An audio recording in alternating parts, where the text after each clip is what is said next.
को अंग्रेज से मुक्त कराया था। अब 67 साल बाद एक गुजराती ने इस देश को कांग्रेस से मुक्त कराया है। पहले वाला गुजराती नोट में छप गया, अभी वाला गुजराती चोटों वोटों पर छा गया। ये दोस्त खिड़कियां खोल के देखने से मुझे मेरे वतन की नई तस्वीर बन रही है। आज भारत फिर से आजाद हुआ है, पहले अंग्रेज की रानी से और आज इटली की नौकरानी से। जो पढ़ सके ना खुद किताब मांग रहा है, खुद रख ना पाए वो हिसाब मांग रहा है। जो कर सके तो 60 साल में कोई विकास देश का वो साल के जवाब मांग रहा है। आज गधे गुलाम मांग रहा है, चोर लुटेरे इंसाफ मांग रहा है। जो लूट रहे देश को 60 सालों तक, सुना है आज वो 2 साल का हिसाब मांग रहा है। वर्षों आज एक नेता को मां गंगा की आरती करते देखा है, वरना अब तक तो एक परिवार की समाधियों पर फूल चढ़ाते देखा था।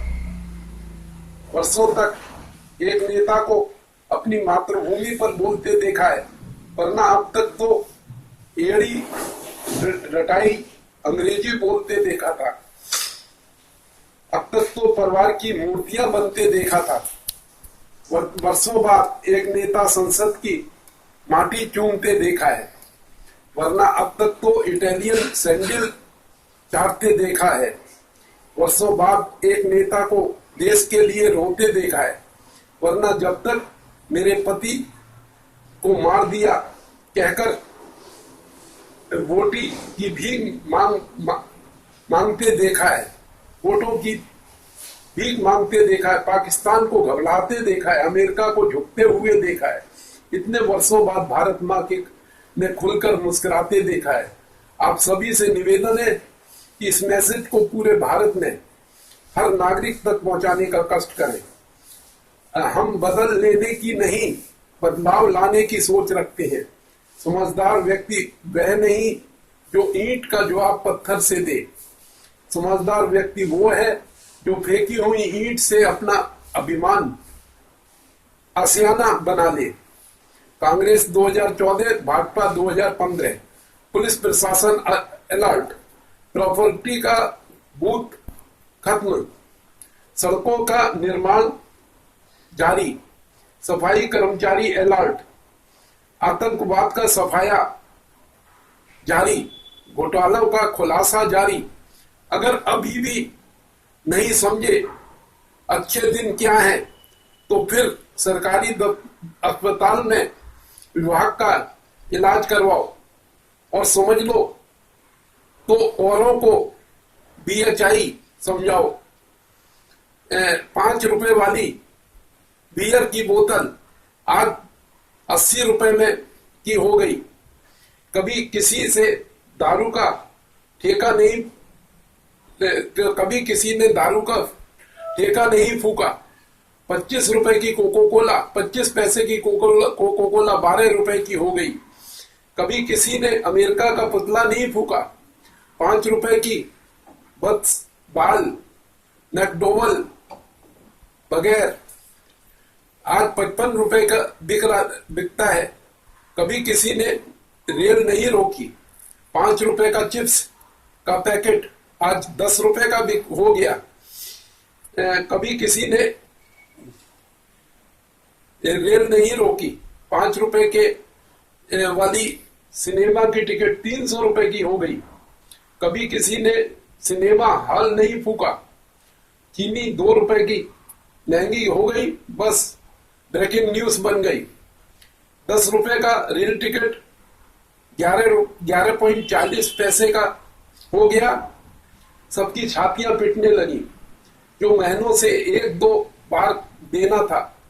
अच्छे दिन आएंगे, सब सब्र तो करो। जम्मू से कटरा रेल का किराया 20 रुपए है। टैक्सी वाले 2050 और 3000 रुपए लेते हैं।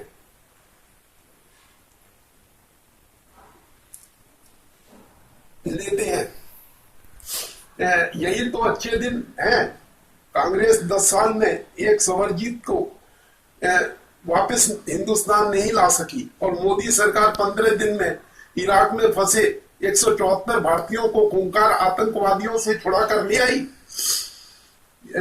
याद रखो, अच्छे दिन आएंगे। मोदी जी 5 साल देश को यूरोप से विकसित देशों की लाइन में सबसे आगे खड़ा कर देंगे। बस देश की जनता आलू प्याज को छोड़कर कुछ बड़ा सोचे। चाइना मोदी के खिलाफ, अमेरिका मोदी के खिलाफ, CIA मोदी के खिलाफ, CBI मोदी के खिलाफ, IB मोदी के खिलाफ, ISI मोदी के खिलाफ, पाक ऑक्युपाइड कश्मीर मोदी के खिलाफ, कांग्रेस मोदी के खिलाफ, JDU मोदी के खिलाफ, BSP मोदी के खिलाफ, SP मोदी के खिलाफ, CPI मोदी के खिलाफ, CPIM मोदी के खिलाफ, आप मोदी के खिलाफ, लालू भालू मालू कालू राहू केजरी मोदी के खिलाफ, सारे गद्दार मोदी के खिलाफ, सारे धर्मात्मा व्यक्ति मोदी के खिलाफ, सारा धर्म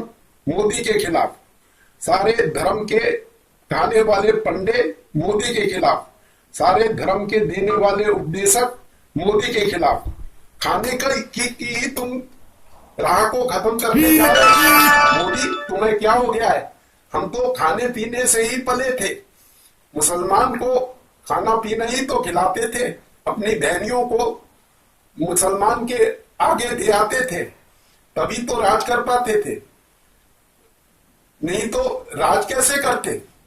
अब तुम इस राज को खत्म कराना चाह रहे हो। मोदी, तुम्हारा दिमाग खराब हो गया है। तुम्हारे इस देश की परंपरा को नहीं जानते। यहाँ का आदमी भ्रष्ट है, भ्रष्ट था और भ्रष्ट रहेगा। इसीलिए गुलाम बन करके हम जिए और गुलामी में ही जीना हमारी आदत है। आज हम एक इटली की औरत जो यूपीआर थी, वो आज इस देश के प्रधानमंत्री को कहां बैठेगा वो ये तय कराती है। यहाँ के नेता दूसरों को लेकर क्या मिलेगा, उसकी भीख का कटोरा दिया जाता है। यहाँ जिस तरह डकैत शादियों में जाकर के पैसा बांटता है, उस तरह यहाँ का नेता शादियों में जाकर के कहां से पैसा लाता है। इस हरामजादे को, इस देश के राजा को, इस देश के महाराजा को, इन सबको, इनको बेड़ियां डाल के उस जेल की कटघरे में ला करके खड़ा कर दो, जहां से वो निकल ना सके। जो व्यक्ति PM मोदी बनने से पहले यदि अमेरिका को झुका सकता है, भूखे नंगे देश पाकिस्तान में हड़कंप मचा सकता है, चीन जैसे गद्दार देश से अखबारों की सुर्खियों में आ सकता है, तो भाई यह भारत का विश्व गुरु बना सकता है। यह बात पक्की है। देश की जरूरत है मोदी। मैं मुफ्त भोजन दूंगा राहुल गांधी, मैं मुफ्त पानी दूंगा केजरीवाल। ना तो मैं मुफ्त पानी दूंगा, ना मैं मुफ्त भोजन दूंगा की बात करूंगा, बल्कि मैं इतने रोजगार पैदा करूंगा कि भारत में युवाओं का इतना सक्षम कर दूंगा कि मेरे देश के हर एक व्यक्ति स्वाभिमान से अपना भी पेट भरेगा और दूसरों को की भी प्यास बुझाएगा। नरेंद्र मोदी, दिक्कत केजरीवाल में नहीं, भारत की जनता में है, जो मुफ्त का खाने की आदी बन चुकी है। चीजों को पाने के लिए लादेन को वोट भी दे देगी। अगर देश के में कुछ करना है तो यह संदेश 30 लोगों में भेजना है।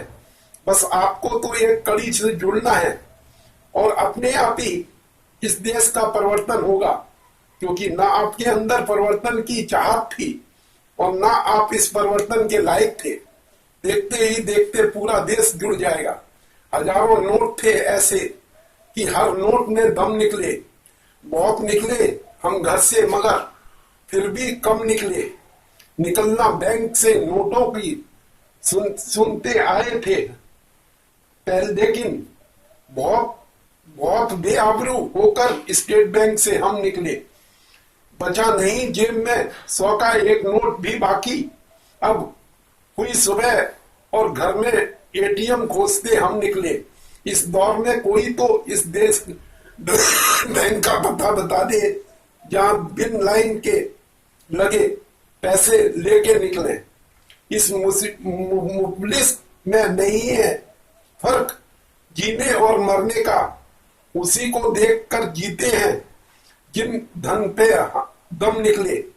खुदा के वास्ते एटीएम में कुछ तो डाल दे जालिम, कहीं ऐसा न हो कि वो भी खाली जेब निकले। कहाँ स्टेट बैंक का दरवाजा गालिब और कहाँ वो भिखारी, पर इतना जानते हैं कि एक्सचेंज का आस था कि हम निकले। खाली जेब से परेशान गालिब, कतारें थक कर भी खामोश हैं, नजारे बोल रहे हैं। नदी बहकर की भी चुप है मगर किनारे बोल रहे हैं। ये कैसा जलजला आया है दुनिया में, इन दिनों झोपड़ी मेरी खड़ी है और महज उनके डोल रहे हैं। परिंदों को जो रोज कड़ी कहीं से गिरे हुए दाने जुटाते थे, पर ये कौन क्यों है परेशान जिनके घरों के भरे हुए तहखाने में हमें तो आधे पेट सोने की आदत है सदा से। सुना है आज उन्हें भी नींद नहीं आई जिन्हें लंगर चलाने थे।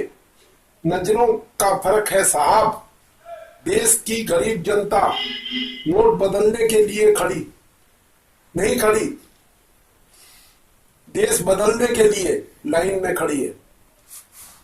मैं इन चीजों के साथ एक संदेश और भी देना चाहता हूं। सबसे बड़ा अगर कोई इस देश के अंदर जिसने इस देश को सबसे अधिक नुकसान पहुंचाया है वो हमारी थी आस्था। इस आस्था ने जिसके ऊपर हम लोग अपना कर्तव्य को छोड़ करके बैठे हैं, इस आस्था ने महात्मा गांधी को पैदा किया। जिस महात्मा गांधी ने एजेंट के रूप में कार्य किया, ब्रिटिशर्स के एजेंट के रूप में, आज हम एजेंट के रूप में काम कर रहे हैं किसी न किसी डकैत को पालने के लिए। उन एजेंटों को खत्म करना है जो पालने के लिए बैठे हैं ऐसे मरे हुए व्यक्तियों को, जिनको की जिंदा रहने का ही अधिकार ना हो। वो आदमी को पालने की जरूरत नहीं है इस देश में। जरूरत है उन लोगों की जो कर्मठ हो, जो कार्य कर सके, राशन की दुकान चला सके, वो वहां पर लेकर के मिट्टी का तेल बेच सके। यहां पर नवाबी करने से नहीं बनता, यहां पर महाराजी करने से नहीं मिलता। कौन सा ऐसा महामंडलेश्वर है जो अय्यास ना हो? कौन सा ऐसा महात्मा है जिसने कि अपने चरित्र का शोषण ना किया? कौन सा ऐसा व्यक्ति है, कौन सा ऐसा महाराजा है जिसने कि अपने यहाँ 5-5, 3-3, 4-4 बीवियां न रखी हो? और अपने अकबर ने लड़ाई लड़ी, कौन था? सेनापति मान सिंह। मान सिंह लड़ रहा है राणा प्रताप से। हम राणा प्रताप के गुण गाते हैं और मान सिंह हमारा जो है गद्दार बैठ करके उससे मिलता है। ये विजय राजे सिंधिया। और अभी जो बोला है बीजेपी का एक विधायक भवानी सिंह, वो भी महाराजा बना था, गायत्री सिंह का पिता। ये है हमारे यहाँ का चरित्र। चरित्रवान व्यक्ति को देखना नहीं चाहता क्योंकि खाने की आदत बन चुकी है। एक जो सुअर है वो हमेशा ही पखाना खाएगा, पखाना खाने को मिल जाएगा चाहे कोई भी व्यक्ति हो। हम उसके गुलामी करने को तैयार है।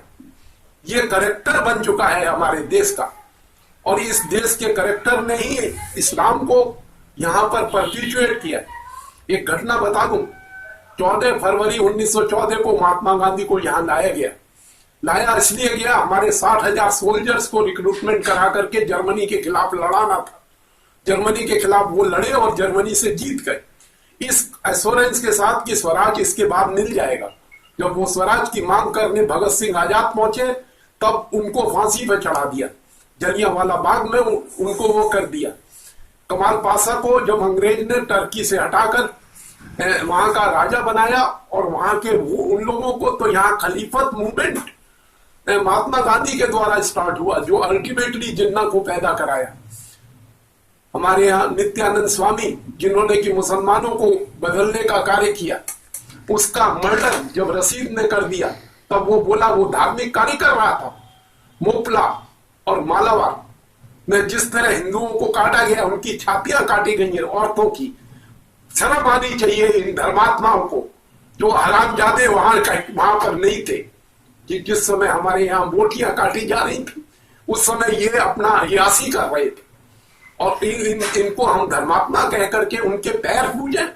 यहाँ धर्म है क्या? यहाँ पे कथा चल रही है, यहाँ वाचन हो रहा है, यहाँ पर सीख दिखाई जा रही है। उसके पैसे के लिए बछड़ा बाहर घूम रहा है, जहां पर कि बच्चे को खिलाने के लिए नहीं। वहां पर किसी भी प्राणी के प्रति हिंसा, तुम अपने घर से आए हो, किसी भी आश्रम के अंदर गौशाला दिखा दो, किसी भी आश्रम के अंदर अनाथालय दिखा दो, वहां पर लड़के पाल रखे हैं और उनकी बीवियों को अपने भोग के लिए इस्तेमाल करना चाहते हो। ये कुंभ का मेला, यहां पर अयासी के क्षेत्र के अलावा वहां कंडोम निकलते हैं जब वो वहां से वो हटाया जाता है। यहां पर हमारे चरित्र के अंदर गंदगी भरी है। जब तक इस चरित्र की गंदगी को हम नहीं हटा देंगे, जब तक हम इस चरित्रता को नहीं बदल देंगे, ये अयासियों का देश नहीं है, ये गुलामों का देश रहा है। ये गुलाम थे अंग्रेज के, उसके पहले 300 लोगों ने यहां पर आकर के गुलामी कराई है, 28,000 लोगों का सर काट के। हमको अपने ऊपर गर्व नहीं है, हमको अपने ऊपर शर्म आती है। हम उस देश में क्यों पैदा हुए जो भिखारियों का, मलिच्छ का और भ्रष्ट लोगों का देश था। जरा भी आत्मसम्मान नहीं है, जहां भी है बस वो एक आस बनी है। हाँ, मिल जाए कुछ, हम हो योग्य या ना हो, बस ये प्राप्ति की आकांक्षा जहां पर है, उस देश से बड़ा भिखारी देश कोई नहीं। बस इन्हीं शब्दों के साथ में अपनी बात को समाप्त करूंगा।